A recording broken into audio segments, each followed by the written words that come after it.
Hi, welcome to my channel. In this video, I'm going to talk about a not commonly discussed topic when it comes to France. When we think of France, we think of glamorous things like pâtisserie, vacations, and the Eiffel Tower and romance.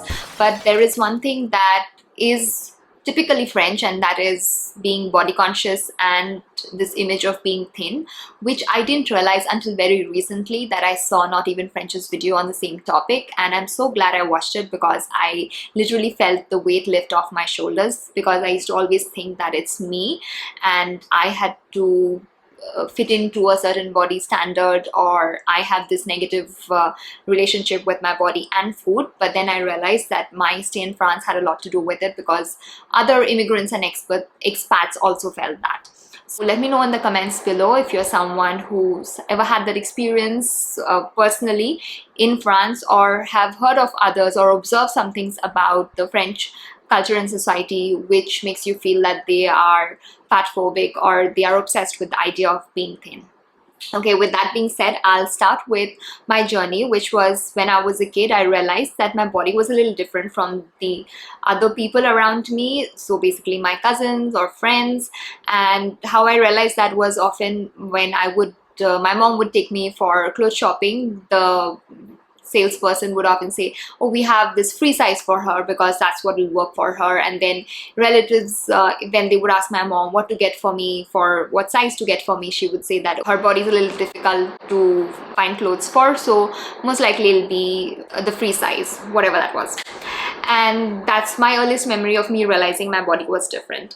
And then progressively, when I became an adolescent, I had not a lot of physical activity. I used to basically go to school and then come back and sit at my desk finishing my homework or reading books because I was a geek, and I piled on a lot of weight, which stayed with me more or less. Not that I was fat or obese, but I was not skinny like my classmates. In class 11, I did manage to lose all that weight because I wanted to, and finding clothes was a big challenge, so I reduced my weight. And then unfortunately, thin and fat is in your head, and that's something I realize now, because even though I lost that weight, I was always conscious of my weight and watching my food so that I didn't go back to my previous weight and have the same issues.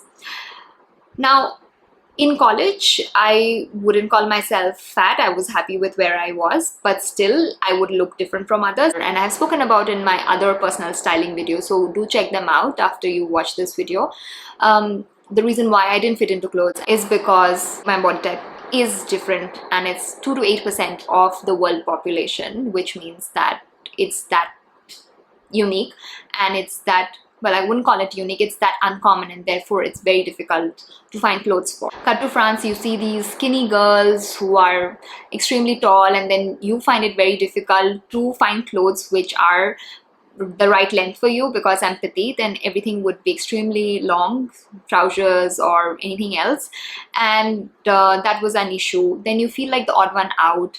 I didn't have any issues with my skin color, but yes, I did have an issue with not being tall and skinny like them, and also I'm busty, so that was another issue. So all these things make you doubt yourself and not realize that, hey, actually, you know what, I'm in a place where body type is different. You wouldn't have that awareness normally. I wish more people had that awareness. So if you're watching this video in France wondering the same, then this is the message for you. My classmates in France, friends in France, would often have these conversations about, hey, I put on too much weight, I need to watch my food, or this food has so many calories, I'm feeling so guilty. And these were conversations which were pretty regular. I wouldn't say always, but you would hear it. And while making this video, I realized that these were not the kind of conversations I was hearing from my friends and classmates in school or in college back in India.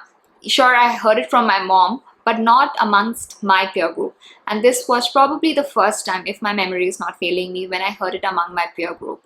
And then I also got into the habit of being very conscious of the calories and watching my weight.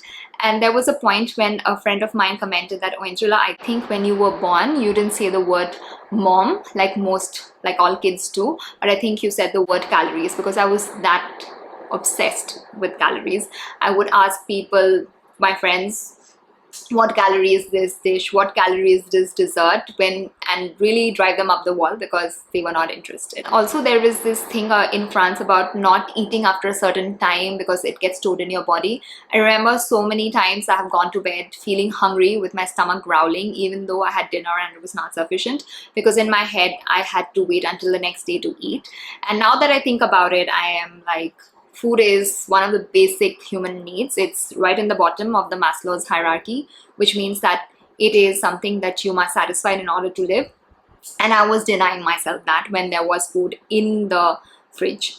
So that's a very painful way to live. And now I realize, because of all the work and reading and awareness and much more awareness about all this, and not living in France, I understand that not everybody is obsessed with their weight, and there is another way to live, which is more than just being about the number on the weighing scale. So it's not that I have completely healed my relationship with my body and my body image consciousness, but it's a work in progress, and I have made some progress where I don't really think whether it's going to get stored in my body or not. If I feel hungry, I'm going to eat at night.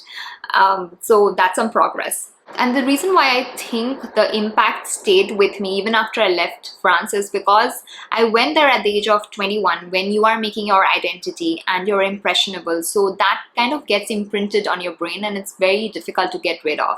So those who are currently there as young students, or who've gone there without a ton of, say, support system, and this can happen to you even if you have support system, so it doesn't matter, be careful and be aware of the fact that it's not you. It's got to do with the environment you're in. Just because you do not think like them and look like them or behave like them does not make you the odd one out. It just means that you did not grow up there and you have a different set of beliefs, which can happen even if you grow up there.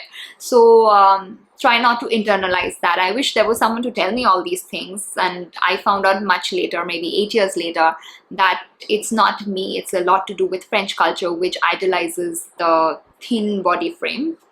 And not most people, not most women fit into that. And I feel like there is a undue pressure on women to be thin, because I have seen in web series or movies or media that there is this expectation that women have to maintain their shape and they have to look good, which is a lot in the French society. So let me know your comments below. I want to know if you have any of these experiences that I've shared with you, and I'd love to know more about how you're dealing with your body image issues, even if you have lived in France or not. Thank you so much for watching. I'll see you in the next one. Bye.